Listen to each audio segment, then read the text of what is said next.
Bismillahirrahmanirrahim. Assalamualaikum warahmatullahi wabarakatuh. Selamat sore anak-anakku yang soleh dan solehah. Jumpa lagi di sore menjelang buka hari ini dengan Bu Titi. Tak lupa kita panjatkan puji syukur kepada Allah Subhanahu wa Ta'ala yang telah melimpahkan nikmat serta hidayahnya sehingga kita bisa berjumpa pada kesempatan ini dalam keadaan sehat walafiat. Nah, Ramadan adalah bulan penuh berkah. Di dalamnya ada satu malam yang lebih baik dari 1000 bulan, yaitu malam Lailatul Qadar. Sehingga berjumpa dengan Ramadan merupakan nikmat yang sangat besar.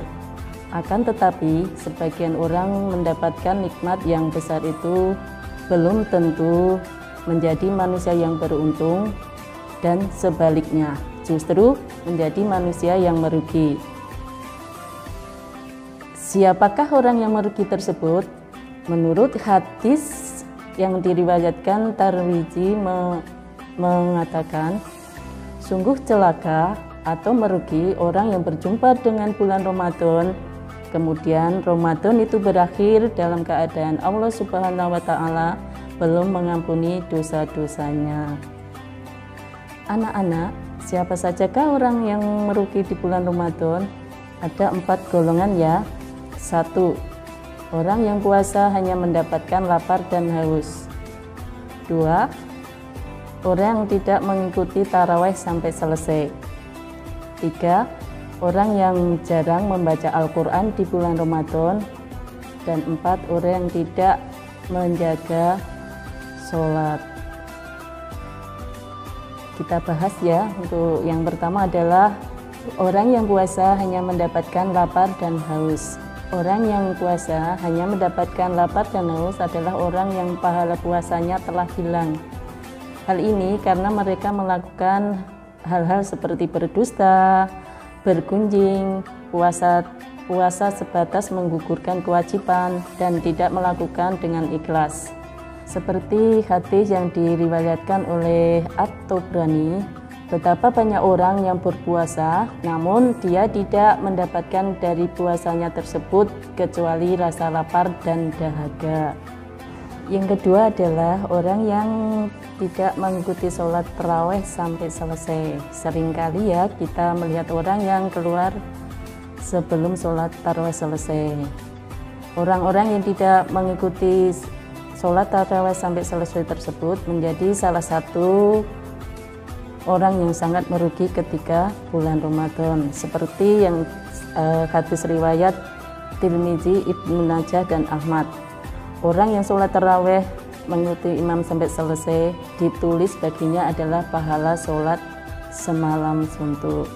Dengan sabda Rasulullah Shallallahu Alaihi Wasallam tersebut tentunya akan sangat merugi bagi siapa saja yang meninggalkan sholat tarawih sebelum selesai. Nah, yang ketiga adalah orang yang jarang membaca Al-Quran di bulan Ramadan. Membaca Al-Quran sebagai kitab umat Islam merupakan amalan yang menjanjikan banyak pahala, apalagi bila dilakukan di bulan Ramadan. Seperti sabda Nabi Muhammad SAW, barang siapa yang membaca satu huruf dari Al-Quran, maka baginya satu kebaikan, dan satu kebaikan itu dilipat gandakan dengan 10 pahala. Aku tidak mengatakan alif lam mim adalah satu huruf, akan tetapi alif satu huruf, lam satu huruf, dan mim satu huruf. Dari sabda Rasulullah SAW tersebut kita melihat betapa besarnya pahala yang kita dapatkan bila membaca Al-Quran di saat bulan Ramadan. Oleh karena itu, setidaknya kita bisa mengamalkan baca Al-Quran serutin mungkin. Banyak juga orang yang membuat target mengkhatamkan Al-Quran di bulan Ramadan ini. Nah, kalian bisa juga membaca Al-Quran setelah selesai berbuka puasa, setelah taraweh atau menjelang imsak ya anak-anak. Anak-anak, waktu yang Allah berikan pada bulan Ramadan 1 bulan lamanya, boleh jadi 29 hari, boleh jadi 30 hari.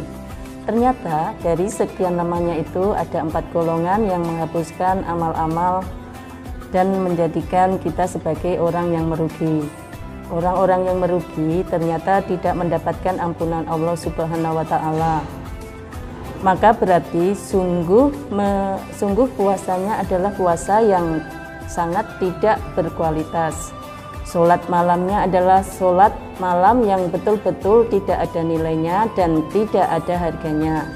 Sholat tarawehnya adalah sholat taraweh yang tidak ada faidahnya. Dia hanya mendapatkan capek saja, dan sholat tarawehnya yang dia lakukan dari sholat tarawehnya yang dia lakukan tersebut, yang dia dapatkan dari puasa yang dia kerjakan hanya lapar dan dahaga semata. Yang keempat adalah orang yang tidak menjaga sholat. Sholat adalah tiang agama, jadi sholat adalah merupakan amalan terpenting bagi umat Islam. Ternyata tidak hanya di bulan Ramadan saja kita diwajibkan untuk sholat, tetapi setiap hari tidak terkecuali. Seperti hadis riwayat Tirmidzi, sesungguhnya pertama yang dihisab dari segenap amalan seorang hamba di hari kiamat kelak adalah sholatnya. Bila sholatnya baik, maka beruntunglah ia.